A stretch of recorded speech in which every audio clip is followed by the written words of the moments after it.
Good morning, all of you. This is Veenu, and today we will continue the topic neurobiological basis of memory. हम ये topic अपना शुरू कर चुके थे कि मेमोरी के स्मृति के न्यूरोबायोलॉजिकल बेसिस क्या क्या होते हैं, जिसमें हम पढ़ चुके थे neurobiological basis of long term memory. Long term memory के क्या बायोलॉजिकल बेस होते हैं उसको हमने स्टार्ट किया हुआ था। इसमें हमने पढ़ा था स्ट्रक्चरल चेंजेस होते हैं, कुछ केमिकल चेंजेस होते हैं।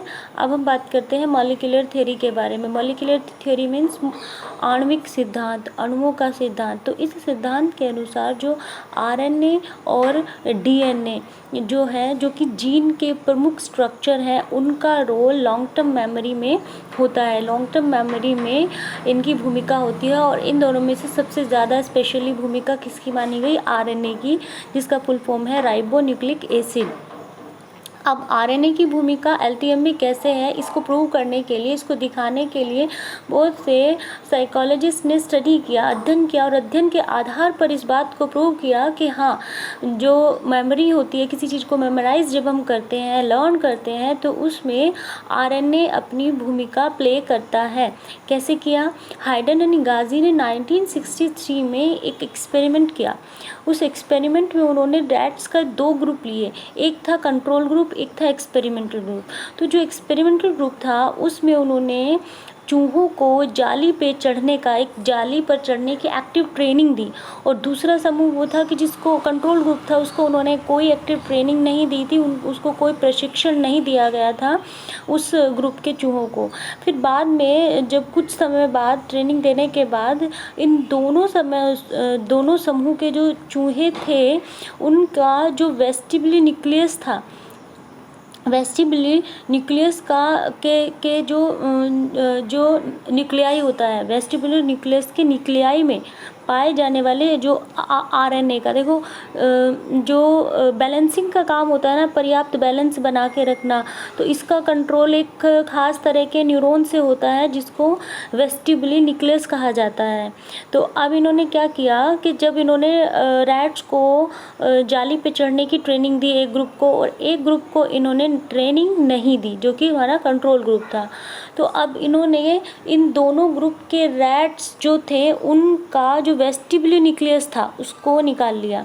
वेस्टिबुलरी न्यूक्लियस के जो केंद्रक थे, वेस्टिबुलरी न्यूक्लियस के केंद्रक में आरएनए पाया जाता है। तो उस आरएनए को निकाल के उन्होंने एनालाइज किया, और जब उन्होंने एनालाइज किया तो उन्होंने पाया कि जो ट्रेनिंग पाने वाले जो रैट्स थे, इट मीन्स जो एक्सपेरिमेंटल ग्रुप के जो रैट्स थे, उनके वेस्टिबुलरी न्यूक्लियस के केंद्रक में आरएनए की संख्या ज़्यादा पाई गई as compare to non training rats. यानी कि जिन रैट्स को ट्रेनिंग नहीं मिली थी, तो उनके वेस्टिबुलरी न्यूक्लियस के केंद्रक में आरएनए जो था वो कम था, और जिनको ट्रेनिंग मिली थी प्रॉपर, उनके वेस्टिबुलरी न्यूक्लियस के केंद्रक में आरएनए जो था वो ज़्यादा था। और इतना ही उन्होंने नहीं पाया, उन्होंने ये भी पाया कि जो ट्रेनिंग पाने वाले जो रैट्स थे, उनके आरएनए की जो संरचना थी वो नॉन ट्रेनिंग रैट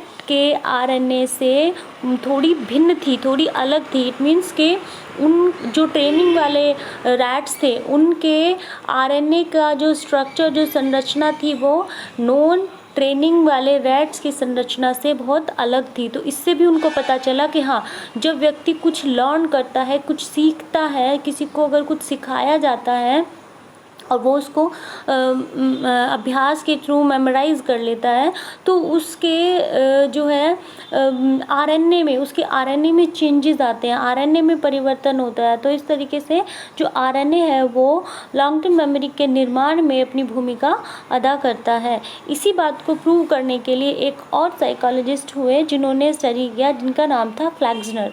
फ्लैक्सनर ने 1967 में एक स्टडी किया। उसमें उन्होंने क्या किया कि कुछ रैट्स को लिया और उन रैट्स को एक ऐसा ड्रग को इंजेक्ट कर दिया, उनके ब्रेन में ऐसा ड्रग इंजेक्ट किया जिससे कि उस इंजेक्शन की वजह से उनके भीतर आरएनए, उनके अंदर आरएनए का निर्माण होना बंद हो गया, आरएनए बनना बंद हो गया।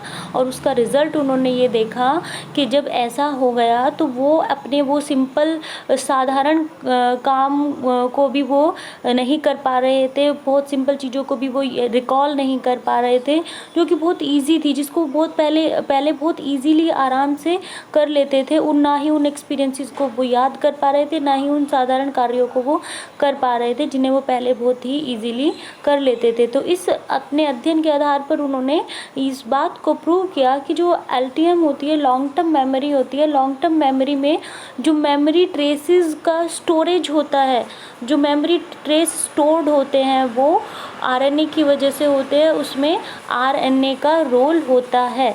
RNA means ribo nucleic acid का रोल होता है। सो आई होप कि इतना आपको समझ आया होगा। ये वीडियो फिर बहुत लंबा हो जाएगा तो आपको फिर ये सुनने में बोरियत लगता है, इसलिए मैं आपके लिए शॉर्ट और छोटे छोटे वीडियोस डेली बनाती हूँ। सो आई होप कि ये आपको मॉलिक्यूलर थियरी समझ आया होगा कि जो लर्निंग या मेमोराइजेशन जो मेमोरी होती है उसमें इन मॉलिक्यूल्स का क्या रोल होता है, क्या इनका कोई आधार होता है। सो आई होप कि आपको ये क्लियर हो गया होगा। Thank you.